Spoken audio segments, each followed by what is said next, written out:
that boom is sounding good. See, a lot of people online stole my boom. You see that? A lot of people steal my boom, man. That one Joey whatever guy, Brad Castleberry stole my boom. I don't know, but I'm so much older than those guys. I gotta be the first one to boom, right? Like that has to be mine. I wonder if there's grounds for litigation. As a Jewish man, I think I should really start suing people for shit like that. I don't know. Honestly, I don't care. I really don't care. People go up to me all the time. Hey man, that guy stole your boom. They'll tag me in their Instagram. Oh my God, he stole your boom. I'm like, I don't know if you could trademark boom at the beginning of videos. I don't know the legality of trademarking booms, but I just wanted to give a quick prep update. Talking a lot of topics. It gets boring training. I'll talk about my training today. Now, Carbon Culture is a great fucking gym, right? Like, you're surrounded by pros, but you're also surrounded by normal people. Well, pros are normal people, but you know what I'm saying. But everybody's there, but we're not like hardcore training, let's throw weights. And nah, you don't got to be like that, man. My wife and I joke around and lift weights, and we get gains. We make gains just like anyone else. You guys have seen my progress, right? I'll post a picture somewhere in this video. We're making gains. We're getting good progress, but we still have fun with training. And when I go to the gym and I get that kill everybody attitude, it just burns me out. Weight training for me, I like when people go, I'm on the grind, grinding. Bro, if that's grinding to you, your life is easy. Like, you know what grinding is going to be? I'll tell you what grinding is going to be next week. So Sunday morning, I fly out at 6 a.m. to upstate New York. Monday, I start my tour. I'm going to 4 different vitamin shop stops, 3 days, and then 5 the last day. And I'm going to be gone from my family from basically Sunday through Friday.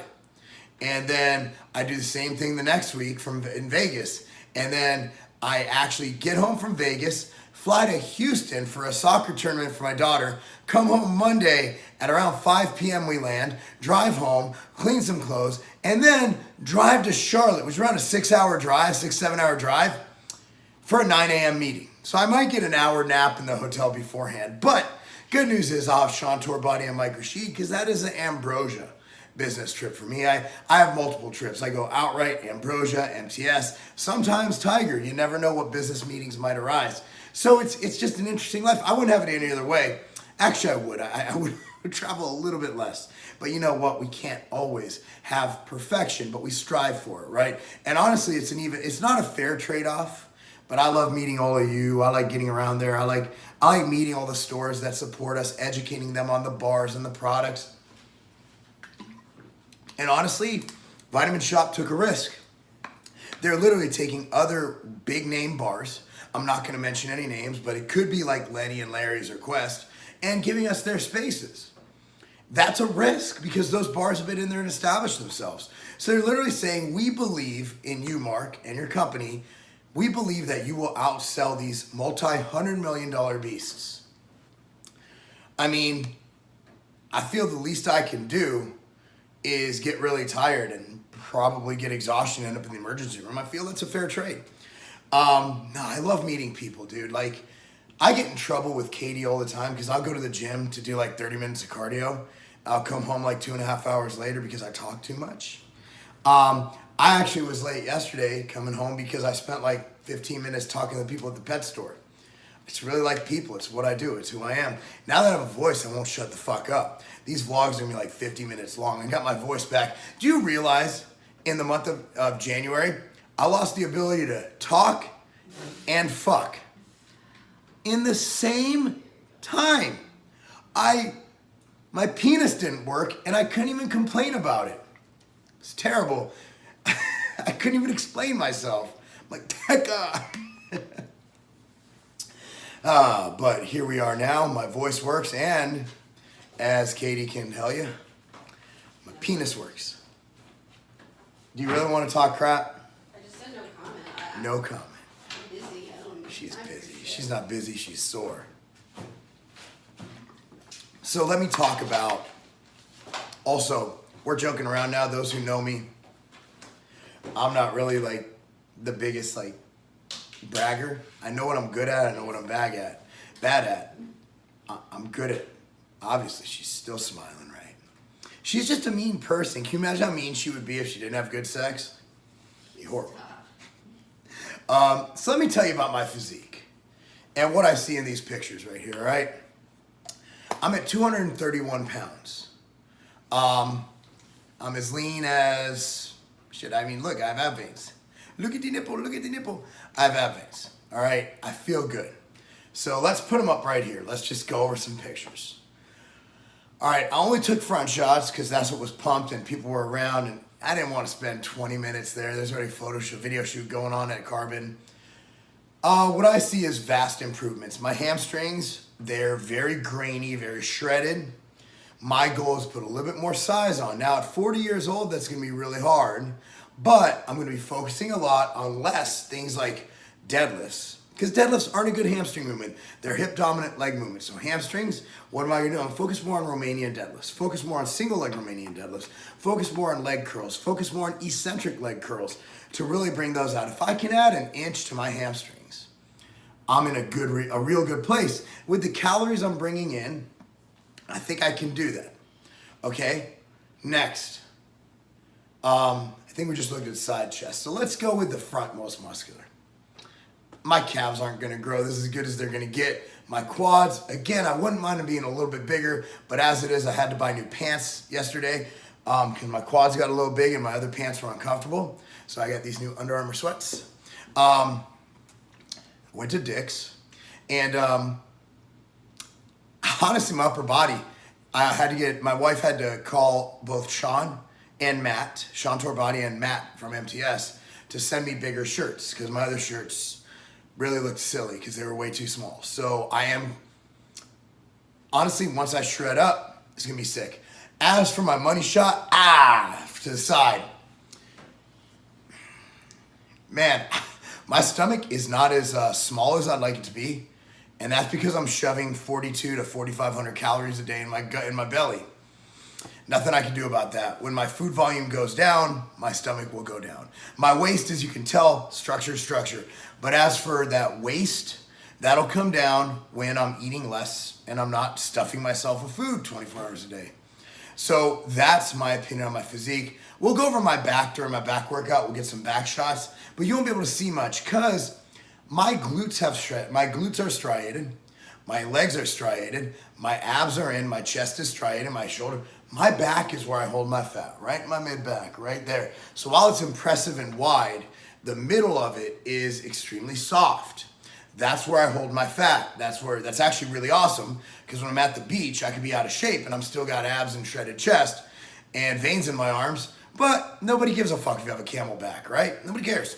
So I look great from the front, you know? Instead, unlike a mullet, I'm party in the front, business in the back. So, I mean, that's what I'm looking at with my physique. My goals, I would like to, now I haven't thrown, my arms, if I grow a quarter of an inch, I'm happy. My goal with my arms is to do as best I can with them. I don't need tips like, hey Mark, have you ever tried hammer curls? No man, I've been training for 26 years. What's a hammer curl? I've tried everything. My goal with my arms is to do as best as I can to volumize them. I've been given some weird stuff like inject this in them, inject that in them. The only thing I'm gonna inject is regular old steroids and HGH, and it's going right here. I'm not injecting oils in my arms. I'm not putting synthol in them. It's not that serious, guys. It's a piece of paper that says I'm an IFBB pro. Not that fucking serious. It's serious, I'm taking it seriously, but I'm not gonna like manipulate my shit, right? Beyond what I would do normally for HRT, you know what I mean? So my goal is posing. Posing is, bodybuilding's an illusion. You only let them see what you want them to see. So my side tricep, a lot of people just come like this, right? Which for me is okay. But if I'm standing next to a guy who has genetically blessed arms, I'm fucked. I know there's not one person who's not already a pro who could beat my quads and my chest. So my side tricep, I spread it open, point my toe forward, bring my arm down, boom. Got serratus, got chest, boom, quad, striations. So they're looking at their thigh. I've done that I started doing it like about 5 shows before I retired. Never once got called in it in any organization, from NABA to NPC. If they call me on it, I pivot. Posing wise, so I hide my tricep. I hide that. Front double bi is actually pretty good. I have a good vacuum. You know, I'll be able to hide the biceps by bringing attention to this, and hopefully my quads are big and shredded. They will be. From the back, lights out. I don't give a shit who's on stage next to me. It could be the Mr. Olympia. I'm going to compete with anybody when it comes to back width. From the back, I believe I'm unbeatable. I don't believe there's anybody aside from Olympia competitors who could beat me from the back. Not worried about that. It's lights out, motherfuckers. No one's beating me from the back. So basically what I'm stuck is I got to hide my arms. My waist, while not Brandon Curry's waist, while not Sean Roden's waist, is pretty fucking good for a white guy. So I'm not going to hide it. If I turn right and I'm good at manipulating angles, I can really make my really lean lower back and my waist look extremely lean. So why am I telling you this? Because for those of you who compete, or those of you who just watch bodybuilding as a passive leisure activity, you got to notice things like that. You know who I learned this tricep pose from? I didn't invent that. You know who used to do that? Branch Warren. Okay? You watch what other people do. People with similar bodies. Branch, I thought we had a lot in common physique-wise. He brought grains, didn't have the prettiest physique, but he showed his work ethic through his body. That's pretty much the same shit I gotta do. I'm not blessed with the prettiest lines. I'm not blessed with the smallest waist. I'm not blessed with big muscle bellies and tricep muscle bellies. What I'm blessed with is conditioning, the ability to get shredded, veininess, graininess, and some pretty fucking good socks. Plus, the bulge in my tights is extremely impressive. I stuff it with socks or quarters. Rolling quarters. No, I mean, all joking aside, if you're doing anything, whether you're a soccer player, a football player, American football, a baseball player, you always look for those little tweaks that'll make you better. For bodybuilding, it's different training angles, different styles that lead to better gains, and posing. People who neglect the mandatories, I love when people go on stage and they put together this fucking elaborate posing routine where they're fucking doing the moonwalk and they're popping and locking. And then they go and they can't fucking hit a side chest.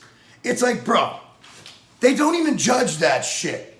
Look, I have the weakest fucking posing routine for shows. If I guest pose, it's fun. It's non-scripted. I go out there, I hit some crab shots, I throw bars in the crowd, and I put my dick in everyone's face when I stand on the chairs and I do a most muscular. That's it.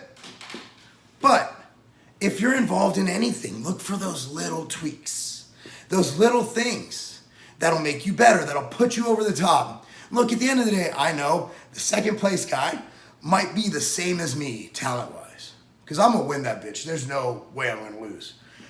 Okay, the second place guy might be within 5%. If he's able to tweak his posing and I actually make myself look worse, that 5% can lose it.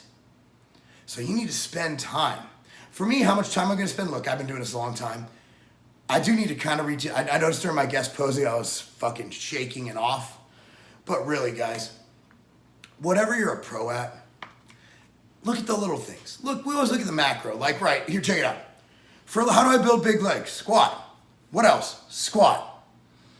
How do I build better legs? Have you thought about unilateral movements? Have you looked into lunges? Have you looked into single leg Romanian deadlifts? Here's why. Boom, boom, boom, boom, boom. So while all you really need is squats, you can make it better. But then you don't want to add too many things or else there's a point of diminishing returns. It's a constant learn. Also, every time you learn, your body changes. Do you really think, last time I really competed, really went serious was 2013. That's 7 years ago. Bro, I'm gonna be 40. Do you think my body's even close to the same as it was when I was 33 versus 40? Nah, man, you've seen in my face. There's like 400 wrinkles on this bitch now. And I have hair. Not that I got plugs, I just used to shave my head. So that's all I got for you guys. Hopefully, you took something home from it. If not, fuck it. Hopefully you do a better job tomorrow.